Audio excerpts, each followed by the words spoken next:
of the complete collapse of it in our minds ourselves. And disdain it, dislike it, hate it, not go, ooh, you were on Fox and CNN and MSNBC today, Alex. Ooh, I saw you in some movie. Did you know you're in this movie? No, I don't care. I don't care about any of their system, none of it. None of it. It's all fake the last 60 years. I don't want to follow any of it. I don't care. I don't want its laurels. I don't want its awards. I am divorced from it. I am separate from it.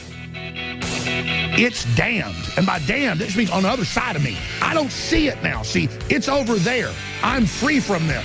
I'm going to come back and kind of put a cherry on top of this and get to the big news. And boy, it's a big news day. The facade is falling.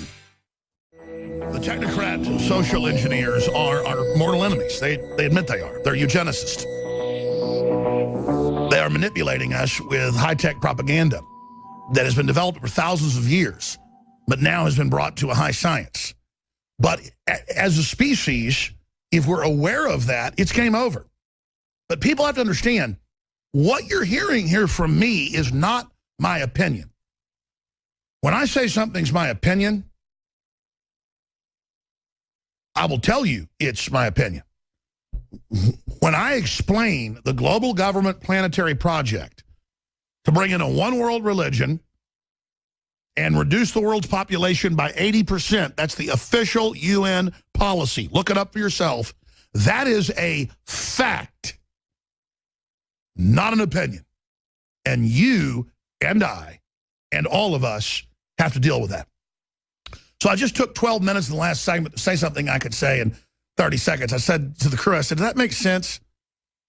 And Allie said, yeah, they use the media and political systems to manipulate us and deceive us. Yeah, we know that.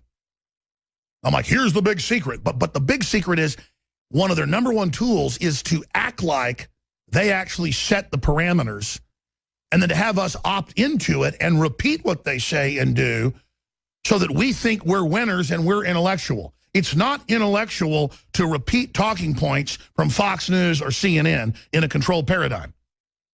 We have to break with it and say it's phony, it's fake, it's fraudulent, it's sleazy, and we've got to build something new. That building is condemned. It's going to collapse. Not, hey, let's put some more paint on it. That's what I'm getting at. And we're reaching that point. In every metric, in every poll, in every study, in what you see on the street. On the surface, you look at it, you can see it. You look deeper, it just gets worse. And so when we come back, the big news. I'm not really good at starting the broadcast and saying, look at all this incredible stuff we're going to cover. I almost like a man standing on the edge of a cliff for 10, 20, 30 minutes. Don't even get into it because it's so over the top. I don't feel worthy to be covering this info. I mean, we should have the greatest minds. We should have the smartest people. We should have any thinking person should be fighting the world government project with everything they've got. Because this thing is not some kumbaya Star Trek future. It's really dark. It's really bad. And even those of us that are awake are just becoming complacent that, okay, they sell body parts. Okay, they keep babies alive. Okay, they're splicing humans with animals and growing them inside, cows. Big deal, Alex. So what? Okay, so there is a secret geoengineering program. Okay. And then I sit here getting more and more upset. I know many of you get more and more upset. We have to ask, what is it about us that we have our survival instinct, that we have our instinct to live, our instinct to resist evil? And I think it's spiritual. In fact, I know it's spiritual. But if you really study it, what our genetics are, that's why they say, in certain bloodlines, you get bad bloodlines, you get good bloodlines. You get certain family bloodlines that have murderers and killers or mentally ill people in them. You have certain bloodlines that have incredible musicians in them of every race, color, and creed. You have certain bloodlines that are idiot savants at mathematics. Certain bloodlines that lead revolutions for good, some that lead them for evil. And my bloodline, as I get older, I realize, is like a book. It's running me. I'm not running myself. I mean, my spirit, my gut is making the final decision. But I'm pushed in the way of resisting this and can't help it and just burn with uncontrollable energy to where I hate myself that I don't have more strength to take these people on because I can see who they are and what they're doing and how they're lying to people and how they're hurting people and how they want to make people stupid and make them poor so they can rule them. And that's the ultimate sin in my view. Suffer the little children because what you do to the least of these you've done to me. Better for a man to tie a giant boulder around his neck and throw it in the deepest ocean than to hurt one of these. And Christ isn't just talking about children there, but childlike people that are ignorant, people that are mentally ill, people that are retarded, people that have physical issues, people that are gullible and, you know, want to buy into the latest cosmology. When you sit there and you know the secrets and you use those secrets to keep people in an artificial state of ignorance and to control them, you have got God just waiting to tear you limb from limb. And you're not going to have to wait till you die. All right, when I come back, I'm going to get to the really big news. It's so huge. I'm going to get into 2016, huge developments in the Trump campaign, amazing clips that are up on Infowars.com and PrisonPlanet.com. Trump turns Obama into a stuttering mess. That's up on Drudge. We're going to play that video and that audio. Hillary says Trump a threat to the world. Paglia says zombie time at Clinton campaigns. Well, she's a zombie candidate for zombies. We are going to be breaking all of that down today. But you notice that there's a theme in the news the last month or so, and that, oh, Facebook's censoring people. And, oh, Google's starting to do it more. Oh, and Apple's doing it really hardcore. And Twitter is. And anything right of Mao Zedong, I mean, Google puts famous Maoists, you know, on their birthday up on their front page, you know, that called for killing any capitalist or taking farmers off their property, you know, putting them in forced labor. That was last week. And, of course, these are people worth hundreds of billions of dollars wanting, you know, telling us Mao Zedong supporters are great. It's because it's authoritarianism, and they want to scramble reality. But you notice there's a theme, and that's we need to get rid of free speech. And then they announced on Monday, oh, yes, any mention of race or religion, just period, will ban you. Or Facebook says if you hurt someone's feelings or, quote, disagree with them, that's a quote, will ban you. 3 strikes and you're out. And now the EU's saying, oh, yes, we're going to prosecute people. And they are prosecuting people, and so's Canada. I mean, if you want to say you don't think transgenderism exists, then that's your right to say it, whether you're right or wrong. So we're seeing the basic framework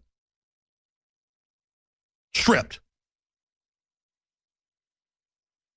And I harp on this because Matt Drudge came here like Paul Revere last year, 9 months ago, and raised the alarm in this studio and said, I have been told we're running out of time. Next year, they're launching the project to take the First Amendment away. And then all other amendments will fall after. And now all Hades is breaking loose. It's happening. I mean, look at these headlines. Facebook, Twitter banning free speech to form virtual superstate. Billions of people use Facebook. It's the biggest state in the world. That's the founder of the Pirate Bay. And he said Zuckerberg is the dictator of it. And he's one of the 125 members of Bilderberg. They're all the dictators over the big corporations and the systems that have carved up the world, and they've exempted themselves from everything they're doing to us. Down to Zuckerberg having big fences around his house and buying up the neighborhood and building a bunker. And down to Google suppressing search results for the homes and the activities of Schmidt. But he says anything you do on the internet, you better watch it. There's another creepy statement from him the other day about, you know, we know everything you're doing. Ha, ha, ha. We know all your deep, dark secrets. These people are flaunting it in our face, what they're doing to us, and they're so historically arrogant and ignorant, they think they can build something like this, and it's not going to bite them in the butt. Now, we literally should have a drum roll. That's the Reddit CEO. We know your dark secrets. We know everything. Huffman stokes controversy with creepy remark. Well, these are creepy people. I mean, who wouldn't start a tech company or an operation and then want to make it about promoting liberty and protecting privacy? Instead, they've built the internet so it's based on not having privacy. And so the fraud, the identity theft, all of it, and then they come in and say, we need a global internet ID. They've been saying this for 10 years at Davos, but it's been leaked out of Bilderberg for close to 20. You can go back 20 years where we say they will bring in a world government, a carbon tax, a wellhead tax, a Tobin tax. Everything will be tracked by computers, even if it's off the internet. The smart grid, the Internet of Things, will surveil all and end any, quote, underground economies for total control. Then they can truly manage economies and control them and predict the future. And if you can predict the future in mass movements, in their own words, you can then put in stimuli and steer the future. Now we're giving godlike power to tech execs flying around on jumbo jets with 30 or 40 hookers at a time. These are not serious men, ladies and gentlemen. They are all partying upwards of 5-10 hours a day on record, while they build something that is an attempt at omnipresent godlike behavior. Talk about the Atlantean moment. Whether Atlantis was real or not, we're nearing that moment with the nuclear reactors and the fission fusion and the hadron colliders and the cyclotrons and all the other secret stuff and the GMO and the genetic engineering and all of this craziness just out of control. Pandora's boxes, thousands of Pandora's boxes just open. And you got a bunch of CEOs flying around on jumbo jets where they admit the Google jumbo jet, they have a couple of jumbo jets, is just nothing but bedrooms with glass ceilings, and just you see all these gorgeous women packing on the plane. And I'm not jealous of the fact they got all these gorgeous women. I'm glad that, you know, Google isn't into what the Congress is, little boys and stuff. But the point is, they're running stuff that I wouldn't trust, you know, the archangel Michael to be in control of. And we got these guys in control. And that's just one small little example. You know, Clinton's flying around on the jet, you know, to the Pedo Island. You know, that's my point, is these people are corrupt, they're fallen, and they're playing with fire. And they get off with the fact they're playing with fire and say, we don't care if it even blows up, it does something horrible. At least we died trying to become gods, to quote Ray Kurzweil. I've got the quotes in my film Endgame where all these top transhumanists are saying, we're going to become gods or blow the planet up doing it. And they said, in fact, if we can't become gods, we're going to blow the planet up. That's one quote by them. We may just blow the planet up for fun just because we want to be satanic. That's what happens when you're that decadent. So, drum roll, ladies and gentlemen. Kit Daniels has this article up on Infowars.com, and it's gotten no attention. I've not seen it anywhere else, and neither has Kit Daniels. It was mentioned in a Breitbart article, and Breitbart does a great job. We got the head of Breitbart coming on in a couple days. Or is it next week? This is so huge. And then I got the document, and sure enough, what Kit wrote in there is in there. He's got the screenshots of it. This is such a big deal. If they started taking the free speech worldwide, would anybody notice? If Zuckerberg met with the communist Chinese censors scores of times the last 2 years and openly says they're bringing that style censorship here, would anyone pay attention? If he called his users dumb effers, would anybody care, or would they just grovel? I'm not wanting to start a fight with Zuckerberg. I don't want to be kicked off Facebook. I know we're reaching millions of people a day there. But I have to, because they're incrementally cutting off all the little people. And I'm not stupid. When they're banning thousands of libertarians and patriots and veterans groups and people that mildly criticize Obama every day, we're next. You know, back when we weren't so big, Google would say, you can't have a shopping cart. You sell the Obama deception. That's racist. And suspended our shopping cart. Just because you can't criticize Obama, that's racist. They still suspend it today. But see, they don't do it so much now because we're one of the bigger fishies. We have a voice. Drudge would link to it. It'd be covered in the news. It would cause a debate. It'd make me a cause celeb. But they are shutting little people down all over the world. Because let me tell you something, you're not little. Millions of people with their own blogs on Facebook and Twitter and YouTube and reaching people together. You're thousands of times bigger than InfoWars.